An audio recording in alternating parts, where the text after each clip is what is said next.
Bomb Squad, a SWAT team, and dozens of law enforcement officers have surrounded a motel in Boonville. Good evening, everybody. I'm Chris Gothner. And I'm Brittany. We have new details tonight on a 5-year-old girl hit and killed by her father in a Callaway County car accident. I'm Brittany Pieper. And I'm Chris Gothner, and today for Jim. You might have seen parachuters floating into downtown Columbia this morning, but it took a little bit of work to make that happen. KMUH's Alyssa Cazares spent the day with the Golden Knights and has more on how their jump went. A biodiesel plant explodes and goes up in flames this morning. We have the latest from Bunston. This is KMU8 News at 6. If you got a call saying the IRS is suing you, you would probably be a little bit worried, but that call's a scam. Jefferson City police are still looking for a man accused of stabbing an 18-year-old woman multiple times and are now offering big money for information connected to the case. Police are offering $1,000 to anyone with information regarding 22-year-old Christopher Page. A man is in the hospital tonight after slamming into a tree while riding a motocross bike at Finger Lake State Park this afternoon. Boone County Fire spokesperson Martina Pounds told KMU8 News a 22-year-old man was ejected from his bike, then knocked unconscious while riding at the park's motocross track. He was later transported to University Hospital. No word on his name or his condition at this time. The public got a chance to see what it takes to become a Jefferson City firefighter this morning. The Jefferson City Fire Department hosted a physical agility practice session, and anyone was welcome to join. Prospective firefighters and those who just wanted to see what it's like performed tasks like climbing up and down flights of stairs carrying heavy equipment or dragging a 160-pound dummy. Fire officials say the course gives people a good taste of the job's physical demands. Despite a statewide pumpkin shortage, organizers say you can expect to see gourds galore at the Hartsburg Pumpkin Festival. How does this sound? Fresh food showing up right at your doorstep. Here's what we're following for KMU8 News at 9 and 10. One Mid-Missouri Veterans Home is way behind where it should be to fund a new facility, and now another setback, flooding. Plus, the government. And it's guaranteed someone in blue will win the World Series this year, but will it be the Royals?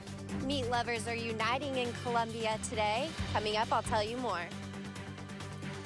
I guess if you were wondering where's the beef, well, now it's in Columbia. We know.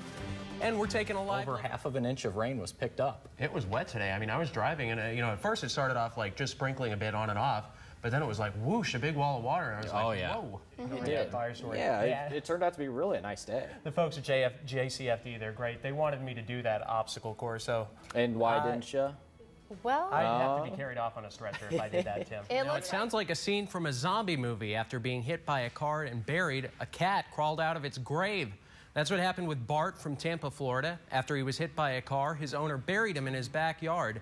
5 days later, the cat came back to life and dug himself out. He suffered a broken jaw and a cracked palate. That is scary. I can't believe that at all. Oh, my goodness. Oh, my gosh. Well, have a good one, everybody.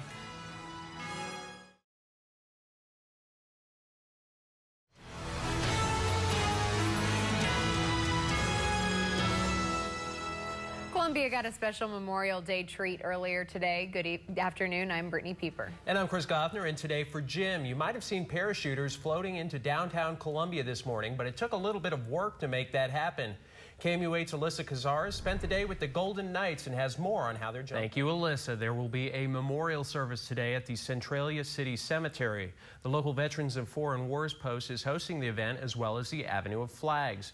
A little more than 400 flags line the roads of the Centralia Cemetery. Each is labeled with the name of a deceased veteran. One of those names belongs to the grandfather of the event's guest speaker. He says that while Memorial Day can be a fun time with family, it's important to remember those the day really honors.